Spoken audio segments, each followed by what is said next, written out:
Good afternoon, everybody. This is John with Loaded Dice Commentaries, bringing you a Frost and Fire wing on Orthanc Tier 1.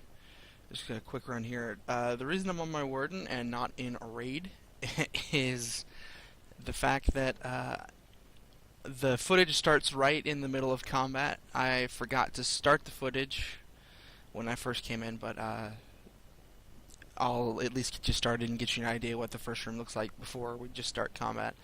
The Frost and Fire Wing is going to be behind us. When you first come in, you'll be facing the tower, but if you just do a quick 180, this is the door to Frost and Fire. This wing is by far, in my opinion, one of the easiest wings in Tower of Orthanc. Besides Shadow, I think the two of those are pretty simplistic. Nothing really has to. A lot can go wrong, and you can still get away with finishing the wing. Okay, so when you first enter the room here, you're going to enter the corridor, and basically, this is the first thing you get to see. We've got 4 ruffians in the room. Shield, Sun, a purple arrow, and I believe that's the green spear. So you got 4 ruffians, and then 2 twisted brutes for the trolls. In Tier 1, only the ruffians have adaptation. Do they have adaptation? Or am I smoking something? I guess in Tier 1 they don't. I could have sworn they had adaptation. Guess not.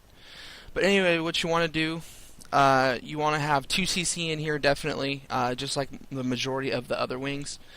The way we generally tend to do it with whatever group I'm down here with, you have 1 CC mez the shield, the other CC mez the arrow. And if you're lucky enough to have two lore masters and like a berg or something, the lore masters are really nice in this wing, especially on the last boss, and I'll explain that when we get there. But those are, at least want to have 2 CC there, and then what you want to do is have the DPS take the purple arrow and the Sun Ruffian that's completely down the middle of the room. You want the DPS group to take those 2 out. You have 1 tank take the Ruffians, and you have another tank take the Brutes.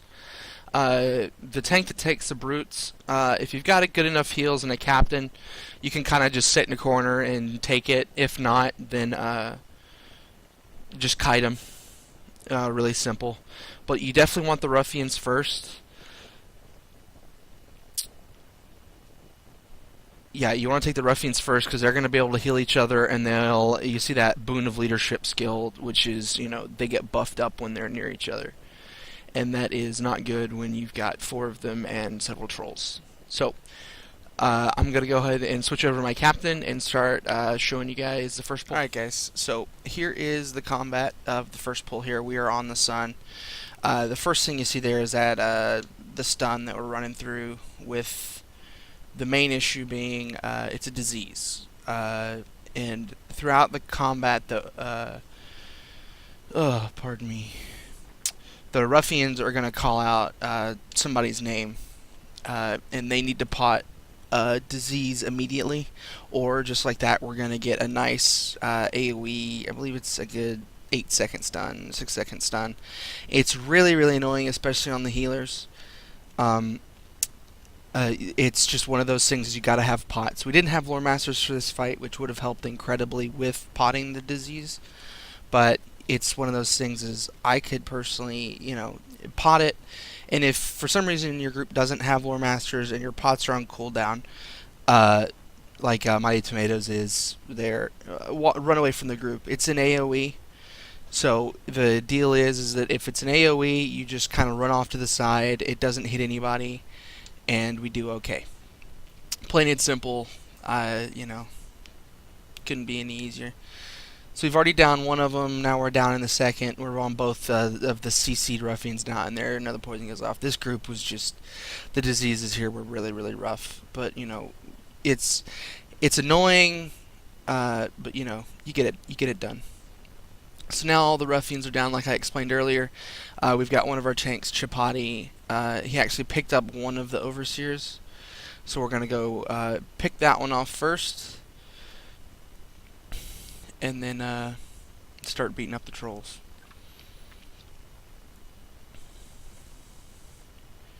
and we have one of the champs forced on it there. And there, he calls out Chapati for the disease. The DPS in this group actually was really, really well. As you can see, this ruffian is going down pretty dang quick. So, obviously, we're looking pretty good. But the first pull is really straightforward. You know, you don't have to CC the trolls. You take them, and you kind of do your own thing.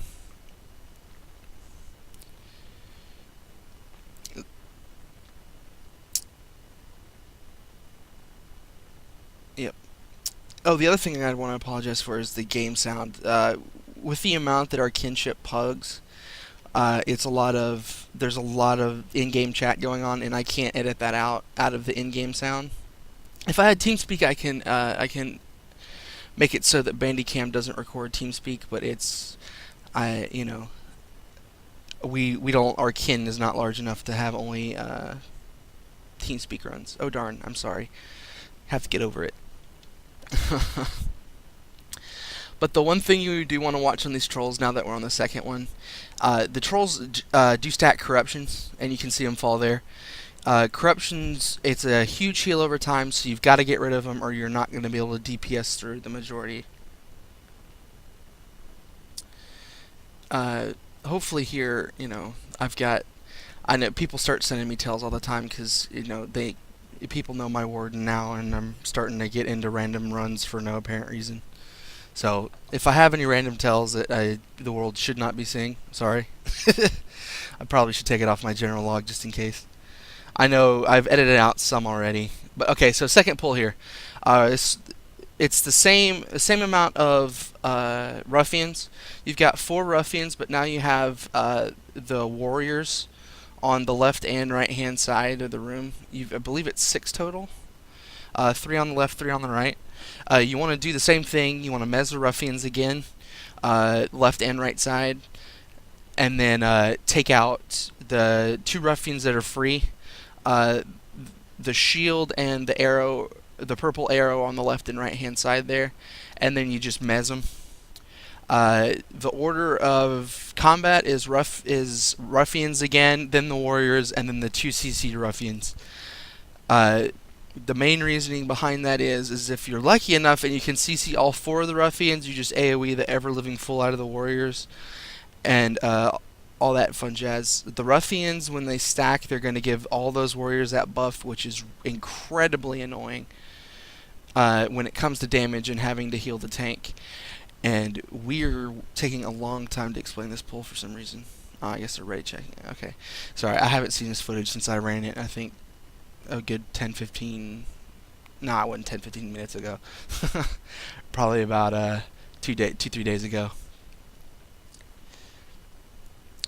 But anyway, what we're trying to do here is get everything set up. I think they're just trying to get something with the champs. He's trying to force taunt something.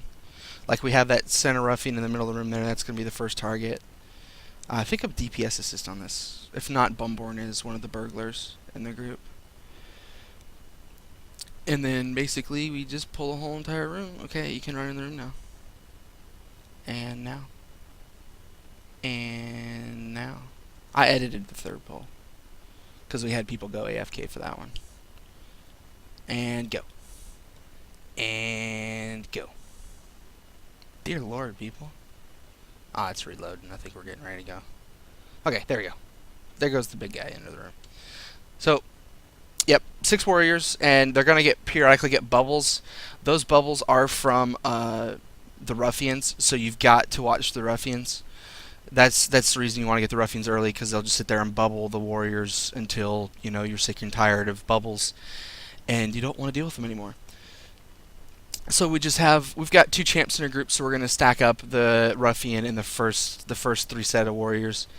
AoE, just burn through the bubble. I don't know if it has a timer or not, but even if it doesn't, it's a short enough of a bubble that you can generally, one champ that's AoEing off of a ruffian can blow that bubble pretty easily.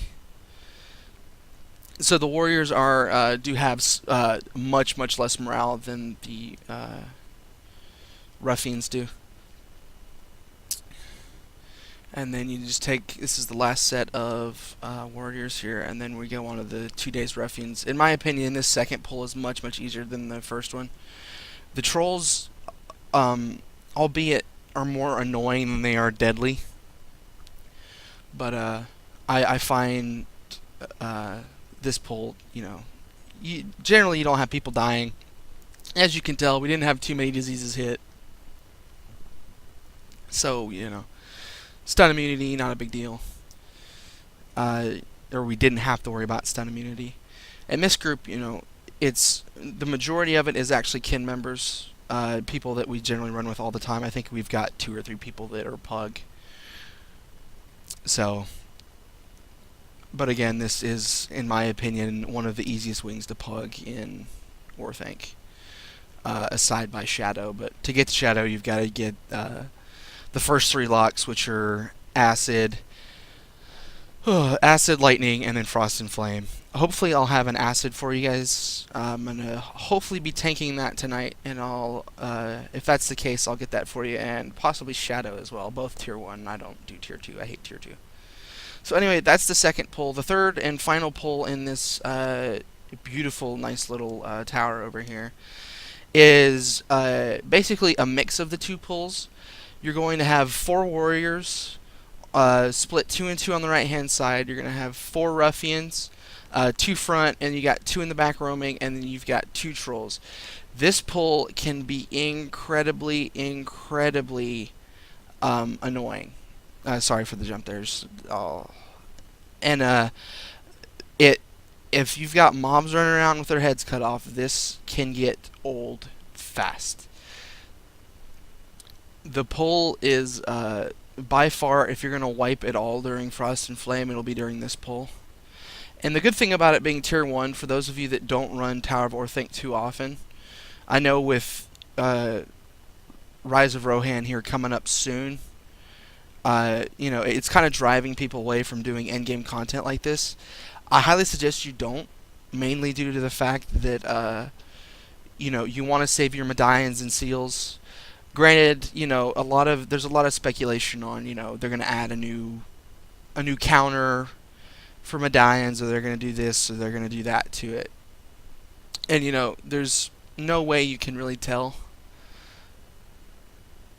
But I've been running Tower of Orthanc on all 3 of my tunes as much as I can. I run Foundry almost every day on all 3 of them. So you want to save up your medallions and seals just in case. So when you hit 85, you've got time to get geared and all that fun stuff. So we had a mispull here. Luckily enough, we were all in the room, I believe. Hopefully. But anyway, the first thing we're going to try and do here is take down the actual DPS target. The problem with this is he actually gets pulled in with one of the tanks, so you've got to really pull him off from everybody, or this gets kind of rough. And see that we have to leave him because we've got warriors hitting the minis, so we've got to make sure that we can kill these things before it becomes too much of an issue. I believe both the mezzes did take, so we only have 2 ruffians roaming the room at the moment. And I'm gonna get a quick res to key here. Get another bit of my cooldown, or my deed done on my stupid Captain Resurrection deed. My mini needs hers too, but I'll work on that later. So we get the first 2 warriors down to the 4, and then basically the next thing is we want to work on finding the ruffians so that we can start getting those down. So we've got 1 mezzed and 1 on one of the tanks, so we're going to take the mezz one first. Luckily enough, we had 2 fairly comfortable tanks. There's another disease. 2 fairly comfortable tanks that were okay with taking, 5, 6 of these things. They don't generally hit a guard all that hard. If you're a warden, I highly suggest you be comfortable tanking any of Tower of Orthanc. There's a lot of mobs, there's a lot of movement, and it just kind of you're much more convenient as an off tank through everything, and then a boss fight on boss fights main tanking. That's generally how my warden does it. I off tank and then main tank on the heavy bosses.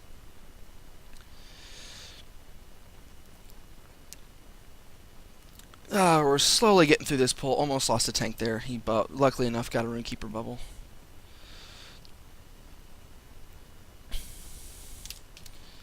So this is, it's not the cleanest pull. Matter of fact, I wouldn't consider it clean at all. It's a very, very rough pull.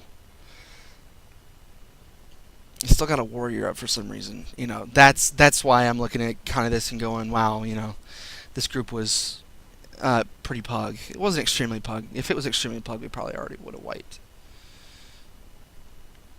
And for those that don't understand the MMO turn, well, I can, if you're watching this video, you probably have a 75 and you're just trying to figure out all the, just how the fight works. Pug is pickup group. Like I said, our kinship isn't quite big enough, so we have to get a few more people to fill out our full 12 so that we can do runs like this. And you can meet a lot of great people and experience the game how it's meant to be experienced. I missed a disease there. I hit the wrong potion. I remember that now. I had a wound pot for some reason. So, but you can meet a lot of great people and get to experience the game for what it is. But you also can find some people who have absolutely no idea how to play this game, and so you've got to have a lot of patience with that aspect of the game, or you're gonna end up really burning yourself out. And it can the way we joke about it in our kinship is it's a challenge. So we consider it a challenge to bring fail people into runs like this and actually finish it. I believe this is the first of the 2 trolls, and then that's the rest. That's the end of the trash, and then I can start explaining this glorious boss fight for the easiness that it is, and I might even speed through it because it's it's not an incredibly long boss fight, but it's one of those things where it takes time because the way that you have to do it, it's not completely there. And you'll have to forgive me, I do start mid-combat. We wiped once. We end up wiping once, and I have to kind of start mid-combat to, I get some tells from a few people. And to get rid of the tells from my general chat, I start mid-combat on the second one. So, real quick, I'm just going to do a quick explanation on how this boss fight works. What we're going to end up doing is the Frost and Fire, like it says, 2 different things, 2 different people. On Saruman there, you can see Saruman in the middle of the room, and then you're going to end up having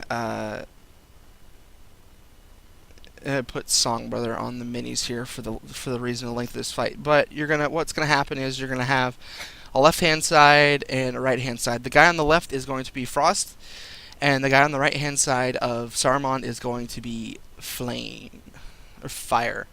And throughout this fight, what's going to happen is these 2 guys, they may look small now, but they're going to get much larger extremely quickly. And throughout this fight, what you want to do is focusing on killing the boss and then switching to the Grims. And I'll explain the Grims here in a minute because, luckily enough, when I do split from here to the next segment of combat, we are in combat with a Grim. So I can kind of get you guys an explanation on that. Didn't cut that early enough for some reason. I got a champ retrading. Okay, so here we are. First boss fight. I think this is actually the first set of Grims. What's important with the Grims here is... actually, I'll explain it next time because we got that one down in a reasonable amount of time. So basically what it is you're going to end up fighting the boss just like this. Frost is actually going to take the boss and pull him from his corner in where he is to a line straight back with the tank with his back against the wall, and everyone needs to be behind the giant at all times. Okay, so here we get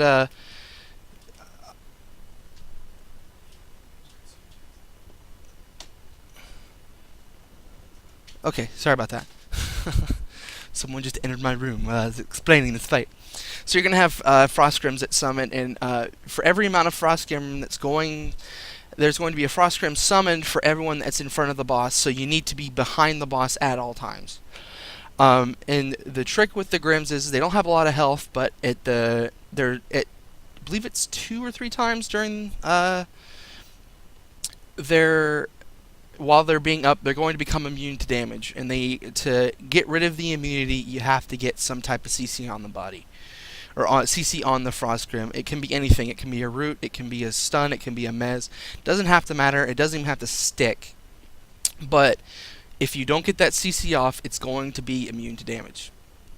So generally, it's nice and easy to have a champ just force taunt the thing off of the body. So there's 1 CC down. He's immune. So there it is again. Now he's immune again. Okay, so twice. Roughly 22k, and I think roughly about 11k. He's going to get that. The bubble is... in Phase 1, you really don't have to worry about the bubble. You don't have to burn through it as fast as possible. And I wouldn't even recommend burning it. Don't waste your power. Wait for it to come off. I think it's a 30-second cooldown or something like that. But the big deal is corruptions on these bosses. Tanks need to be calling out corruptions at all times. Corruptions actually just hit on the boss right now. The reasoning behind calling out corruptions is he's eventually going to get, if that corruption is allowed to go all the way through its cooldown, it's going to give him the ability to punt everyone around him in different directions around the room. The issue with this is it ruins the way he's facing. So he could be facing perfectly fine, but if you punts him across the room and the tank goes in the wrong direction, and he's now facing everyone in that room, you're going to have 12 Frost Grims running around the room, and it's a wipe, because you can't kill that many Frost Grims in that amount of time. If the Frost Grims aren't killed fast enough, they explode and create more Frost Grims, doing a slew ton of damage. And that's what happened with our first wipe. They weren't getting the Frost Grim down fast enough, not able to get the CC that we needed on it, and it explodes. It kills everyone in the group. It starts beating up, the squishies in the group, and it's a really, really sad way to wipe. Is something as simple as CC. We have 2 Bergs, so it's not as convenient as having 2 Lore Masters where they've got a slew of CC and can just sit there and just beat the ever living fool out of it with stuns and stuff like that. See, he was given time to get that off. Luckily, our group actually didn't get hit by it too badly. There it is. And so the tank gets punted, and we got lucky. He didn't call any Frost Grims, so we didn't. No wipe today. Whatever your name is. But anyway, the fire guy is no different from the frost. Literally, you split up your 2 groups. You've got 1 tank. You've got 1 DP. You've got 1 group, full group on one side, and the other full group on the other boss. And the fire is literally the exact same thing on the opposite side of the room. Fire, all you have to do on that guy is tank him, pick him up, and then turn him around, so that the group can sit just like we are. It's basically almost an exact diagonal from where we're at. The other thing is you've absolutely, even when the Frost Grim is up, there's like a priority of list that we have. Even though if a Frost Grim's up, he actually put on corruptions before that, just slightly before the Frost Grim, the corruptions need to go down first, because you can take a little bit of time to kill the Frost Grim, but if the corruptions are allowed to go all the way down, you're up a creek. It's a possible wipe, and it can be extremely, extremely dangerous to the group, and you don't want that. The other thing is you see him turn around right there. He's gonna turn around to the DPS side and do a little bit of distributed damage. If you're not set up right, it will hurt a lot. If you're not stacked, so you absolutely have to get everyone stacked together. Wow, this Frost Grim, CC, that's a little long for a burglar. I think we actually end up, yep. See our burglar on the left hand side there. She's a little too close to the frontal AoE of the giant, so you got to make sure that you're behind him at all times. I had to blow, I think, my second Cappy Res there, which is extremely, extremely low, and I think she gets shot again one more time. I think the mini now has to get her up, so. Because I sure as heck didn't. I don't think my Cappy had a res left. Yeah, this run, a lot of deaths, which, for a tier 1 Frost and Flame shouldn't really happen all that much. It happens, but it should be the least of your concerns. The one thing I would actually recommend, captains, because I am playing my captain here, and now that I'm kind of getting used to it, if you're joining a pug group and aren't 100% sure that they're going to have CC, the red trait that allows Rowdying Cry to be a stun, I highly, highly, highly recommend bringing that. You can't spam it, but it's one of those things. It's like a champion horn. You can use it every once in a while, and it's one of those things is you absolutely need to have it up at all times, because the CC is one of those things. Is if we've got a Runekeeper, if his CC doesn't hit, if the burglar is having problems hitting it, you need to be able to take initiative and be able to get your stun off.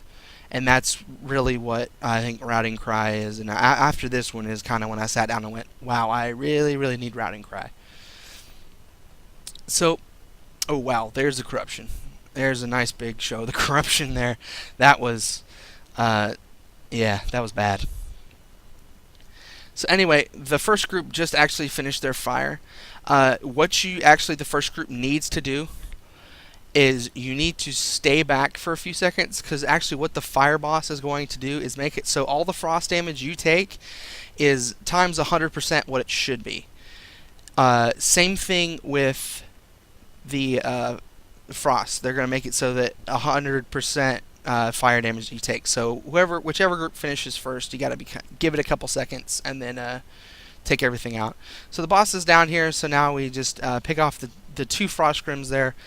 We had someone step a little too far in front of the boss, so we got a second frost scrim. But anyway, guys, this has been a Frost and Fire Tier 1 Tower of Orthanc Lord of the Rings Online 12-man raid. And again, my name is John with Loaded Dice Commentaries. I'm sorry for the lack of videos, but hopefully here I'm going to be getting some more for you guys. Hopefully Foundry and some other cheap stuff. But thanks for watching, guys. You have a great day.